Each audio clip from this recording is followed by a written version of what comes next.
জয় গুরু। সর্বপ্রথম জগৎপিতা পরম প্রেমময় পরম দয়াল শ্রী শ্রী ঠাকুরের চরণে শত সহস্র কোটি আভবী প্রণাম জানাই এবং আপনাদের প্রত্যেককে জানাই আন্তরিক আনন্দিত জয়গুরু। আজকে শ্রী শ্রী ঠাকুরের জীবিত অবস্থায় দুইটি ঘটনার কথা আপনাদের কাছে ব্যক্ত করব। প্রথম ঘটনাটি শুনুন। আগরতলা থেকে একটি বিধবা মা কোলে একটি শিশুকে নিয়ে চলেছেন শ্রী শ্রী ঠাকুর দর্শনে পাকিস্তানের ভেতর দিয়ে। মায়ের ভিসা আছে কিন্তু শিশুটির ভিসা নেই। সেই জন্য বর্ডারের পাকিস্তানের সৈন্যবাহিনী আটক করে রেখেছে। তাহলে মাটির অবস্থা কীরকম না, আগরতলা থেকে তিনি একটি শিশু কোলে নিয়ে শ্রী শ্রী ঠাকুর দর্শনে যাচ্ছিলেন পাকিস্তানের ভেতর দিয়ে। মাটির ভিসা আছে কিন্তু শিশুটির ভিসা নেই। সেই জন্যই বর্ডারের পাকিস্তানের সৈন্যবাহিনী তাকে আটক করে রেখেছে। টাকা ঘুষ চাইছে ও অকথ্য উৎপীড়ন করতে উদ্যত হচ্ছে। মাটি তখন অনন্য পায় হয়ে ঠাকুর ঠাকুর বলে কাঁদছে। হঠাৎ একটা পুলিশ বলে উঠল, মা গাড়িতে তাড়াতাড়ি ওঠো, গাড়ি ছাড়ছে। এইভাবে সে ঠাকুর বাড়ি এসছে। উৎসবে এসছিলেন মাটি। সেই উৎসব উপলক্ষে লক্ষাধিক ভক্তের সমাগম হয়েছিল সেইবার। মা ওয়েস্ট এন্ডের বারান্দায় বসে আছেন। এদিকে শ্রী শ্রী ঠাকুর চঞ্চল হয়ে উঠলেন। মানুষের পর মানুষ পাঠাচ্ছেন। আগরতলা থেকে একটি বিধবা মা এসেছে তাকে খোঁজ করে আনতে। চিন্তা করুন, উৎসবে লক্ষাধিক ভক্ত, তার মধ্যে মাটি একটি বারান্দায় বসে আছেন। শ্রী শ্রী ঠাকুর কিন্তু চঞ্চল হয়ে উঠলেন। তিনি কি করলেন না, মানুষের পর মানুষ পাঠাচ্ছেন। আগরতলা থেকে একটি বিধবা মা এসেছেন তাকে খোঁজ করে আনতে। অনেক খোঁজার পর এক দাদা মাকে হাত ধরে শ্রী শ্রী ঠাকুরের কাছে নিয়ে এলেন। লক্ষাধিক ভক্তের মধ্যে থেকে অনেক খোঁজার পর সেই মায়ের খোঁজ পেলেন একটি দাদা এবং তার হাত ধরে শ্রী শ্রী ঠাকুরের কাছে নিয়ে এলেন। শ্রী শ্রী ঠাকুর বলতে লাগলেন, মা তোর খুব কষ্ট হয়েছে, বল কি হয়েছিল। মা বিস্তারিতভাবে বর্ণনা দিতে দিতে কাঁদতে শুরু করলেন। শ্রী শ্রী ঠাকুর বললেন, কাঁদিস না। এক দাদাকে ডেকে শ্রী শ্রী ঠাকুর তারপর বললেন তাকে কলকাতায় গিয়ে এরোপ্লেনে করে পৌঁছে দিতে হবে। এইরূপভাবেই ঠাকুরের দয়া বহু বহু মানুষ জীবনে প্রত্যক্ষ করেছে। এরপরে শুনুন দ্বিতীয় ঘটনাটি। শ্রী শ্রী ঠাকুরের দিব্য দর্শনে মানুষের সত্তার কিভাবে জাগরণ হতো এবং মানুষ ঈশ্বরমুখী হয়ে উঠত, এই হচ্ছে দ্বিতীয় ঘটনাটির বিষয়বস্তু। শ্রী শ্রী ঠাকুরের দিব্য দর্শনে অনেক মানুষেরই সত্তার জাগরণ হয়েছে। মানুষ ইষ্টমুখী হয়ে উঠেছে এবং তার স্পর্শে যে কি হয়েছে তা কল্পনাতীত। যারা স্পর্শ পেয়েছে তারা পেয়েছে প্রেরণা, পেয়েছে শক্তি, পেয়েছে আনন্দ, হয়েছে তাদের চেতনার দিব্য অভ্যুত্থান। শ্রদ্ধেয় তারকদা, তিনি ওয়ার্কশপে কাজ করতেন প্রবীণ কর্মী অটলদার সাথে। লোহা গরম করে তাকে পিটাতে হতো, এই ছিল তার কাজ। এবং মাঝে মাঝে অটলদা যা বলতেন তাই করতে হতো। তাহলে তার কাজ কি ছিল? লোহা গরম করে পেটাতে হতো এবং অটলদা যা বলতেন তাই তাকে করতে হতো। অটলদা বললেন, আজ 2টো মেশিন বসাতে হবে, কোমর পর্যন্ত 2টো গর্ত করতে হবে। তাহলে অটলদার আজ নির্দেশ কি না, 2টো মেশিন বসাতে হবে আর তাই কোমর পর্যন্ত 2টো গর্ত করতে হবে।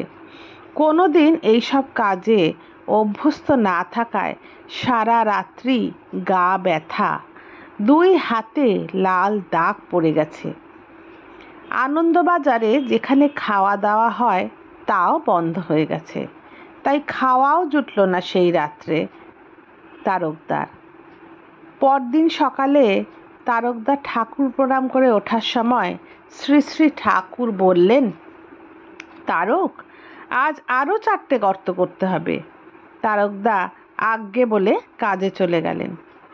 চিন্তা করুন, তারকদার সারা রাত্রি গায়ে ব্যথা, 2 হাতে লাল দাগ পড়ে গেছে, সারা শরীর ব্যথা এবং গায়ে জ্বর পর্যন্ত এসে গেছে তারকদার ব্যথার যন্ত্রণায়। সেই অবস্থায় সকালে উঠে তারকদা যখন শ্রী শ্রী ঠাকুর প্রণাম করে উঠলেন, ঠাকুর বললেন, তারক, আরও 4টে গর্ত করতে হবে। শ্রী শ্রী ঠাকুর বলেছেন, তাই তারকদা নাও করতে পারেন না। তারকদা আজ্ঞে বলে কাজে চলে গেলেন। কোদাল আস্তে আস্তে করে মারছেন তারকদা, কারণ সর্বশরীর ব্যথা ও 2 হাত লাল হয়ে আছে। অসহ্য যন্ত্রণা, হাতে ন্যাকড়া বেঁধে আস্তে আস্তে কোদাল মারছেন। এমন সময় শ্রী শ্রী ঠাকুর সেখানে এসে উপস্থিত। বললেন, তারক, এইভাবে কোদাল মারলে কি গর্ত করা যাবে? চিন্তা করুন অবস্থা, সারা শরীর ব্যথা, 2 হাত লাল হয়ে আছে, অসহ্য যন্ত্রণায় হাতে ন্যাকড়া বেঁধে তারকদা কোদাল মারছেন, তাই আস্তে আস্তে মারছেন। এরূপ অবস্থায় ঠাকুর সেখানে আসলেন সশরীরে এবং বললেন, তারক, এইভাবে কোদাল মারলে কি গর্ত করা যাবে?